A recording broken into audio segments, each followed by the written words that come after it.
Assalamualaikum warahmatullahi wabarakatuh. Bapak Ibu guru hebat. Baiklah, pada kesempatan kali ini saya akan sedikitnya menjelaskan tentang perubahan kurikulum. Jadi perlu Bapak Ibu ketahui bahwa kurikulum yang kita jalani sekarang ini adalah kurikulum merdeka tapi masih dalam tahap transisi. Nanti tahun 2023 akan dilaksanakan. Baik, berikut untuk tema pada hari ini adalah mengapa harus berubah. Jadi kurikulum mengapa harus berubah. Untuk kali ini saya akan menjelaskan perubahan kurikulum dari 2013 ke kurikulum merdeka. Nah, sebelumnya kita pahami dulu apa pengertian kurikulum. Pengertian kurikulum menurut para ahli. Yang pertama adalah menurut Profesor Dr. S. Nasution. Beliau menjelaskan bahwa kurikulum adalah serangkaian penyusunan rencana untuk melancarkan proses belajar mengajar. Adapun rencana yang disusun tersebut berada di bawah tanggung jawab lembaga pendidikan dan para pengajar di sana. Kemudian yang kedua adalah menurut Nana Sujana, dalam buku yang berjudul Pembinaan dan Pengembangan Kurikulum di Sekolah karya Nana Sujana disebutkan pengertian kurikulum adalah kumpulan niat dan harapan yang tertuang dalam bentuk program pendidikan yang kemudian dilaksanakan dan diterapkan oleh guru di sekolah bersangkutan. Dan yang ketiga adalah menurut Harold B. Alberti. Menurutnya, kurikulum merupakan semua kegiatan yang diberikan kepada peserta didik atas tanggung jawab sekolah. Kurikulum ini tak hanya terbatas pada segala hal di dalam kelas saja, melainkan juga semua kegiatan di luar sekolah. Nah, dari pernyataan ketiga para ahli ini bisa kita simpulkan bahwa pengertian kurikulum merupakan kumpulan rencana semua kegiatan dalam satu program di bawah suatu lembaga pendidikan yang tidak terbatas dalam segala hal. Jadi itu pengertian kurikulum.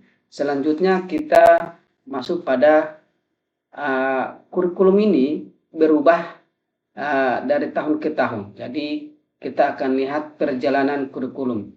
Nah, kurikulum diambil pada tahun 1974, di mana istilahnya rencana pelajaran 1974, maaf 47,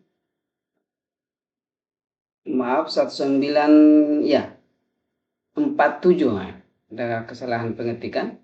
Kemudian ada kurikulum 1952, itu rencana pelajaran terurai 1952.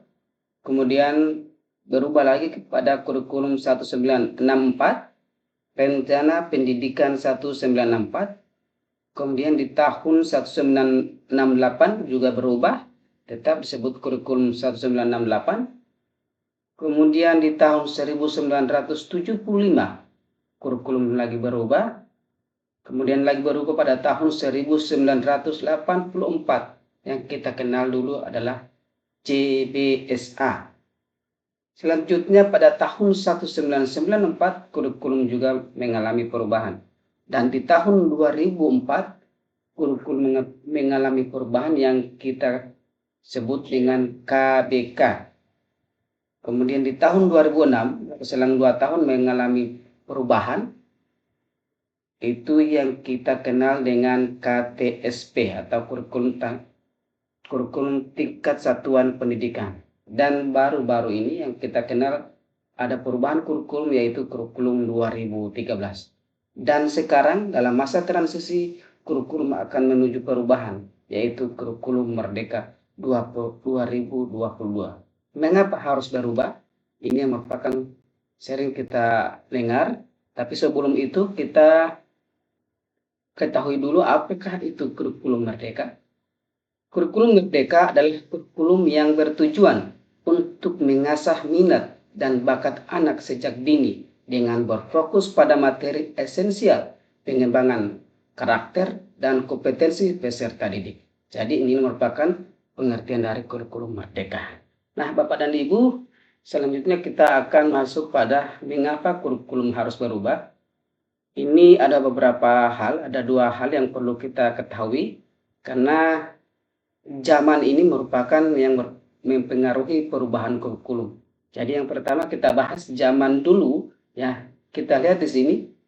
Pada zaman dulu itu kita mulai dari sumber belajar, itu sumber belajar masih terbatas pada buku dan guru.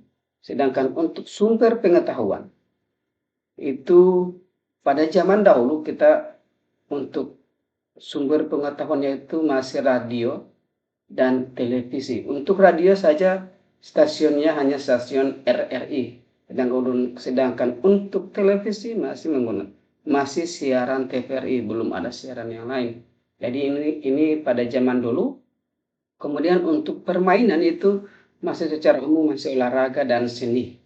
Kemudian cita-cita kalau kita tanyakan sama adik-adik kita cita-citanya apa? Pasti mereka menjawab guru, dokter, polisi, dan sebagainya. Jadi secara umum mereka jawab cita-cita mereka guru, dokter, atau polisi. Nah, sekarang kita lihat pada zaman sekarang. Pada zaman sekarang kita lihat sumber belajar sudah buku guru, ada orang tua menjadi sumber belajar juga.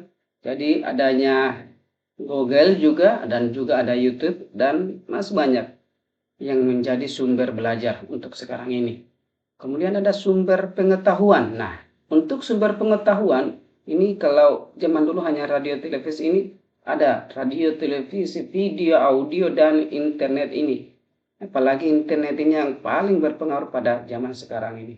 Kemudian yang ketiga ada permainan. Kalau dulu hanya mengenal olahraga, seni, sekarang ada permainan game HP, baik dia secara online maupun game secara offline seperti PlayStation kita kenal sekarang ini yang sekarang dikenal banyak oleh anak-anak muda kita, anak-anak kita. Jadi ini yang sangat berpengaruh. Kemudian cita-cita, kalau zaman dulu anak-anak kita tanyakan cita-citanya apa, mereka menjawab dokter, guru, polisi. Nah sekarang ini cita-cita karena perkembangan zaman sudah muncul pekerjaan baru yaitu YouTuber, gamer, pengembang aplikasi, dan online shop ya. Jadi ini zaman sekarang memang perkembangannya sangat besar. Nah, ini yang membuat dasar mengapa kurikulum akan berubah. Nah, kalau hal ini yang menyebabkan kurikulum harus berubah, nah, jadi kita perlu dipahami bahwa dari perbedaan ini kurikulum harus diubah. Iya, seperti yang saya jelaskan tadi, kurikulum harus diubah karena sifat kurikulum itu sendiri dinamis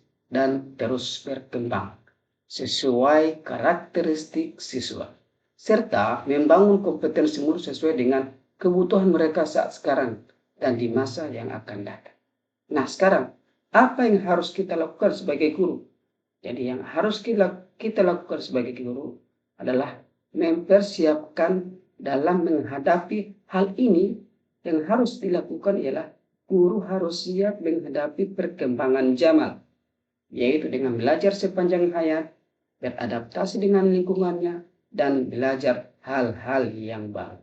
Nah, inilah yang harus kita pahami dalam perubahan kurikulum. Jadi jelas untuk kurikulum harus berubah.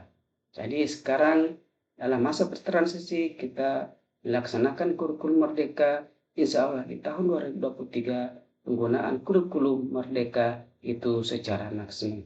Nah, dan terakhir saya kepada Bapak Ibu guru hebat, mari satukan tekad dan menyambut perubahan kurikulum dengan berkolaborasi bersama menjadi generasi yang lebih kuat, berkarakter, beradab, berbudaya, dan berpengetahuan yang tinggi. Nah, demikian apa yang bisa saya jelaskan. Semoga bermanfaat, lebih dan kurangnya saya mohon maaf. Wabillahi taufiq wal hidayah. Assalamualaikum warahmatullahi wabarakatuh. Salam Ibu Guru Hebat.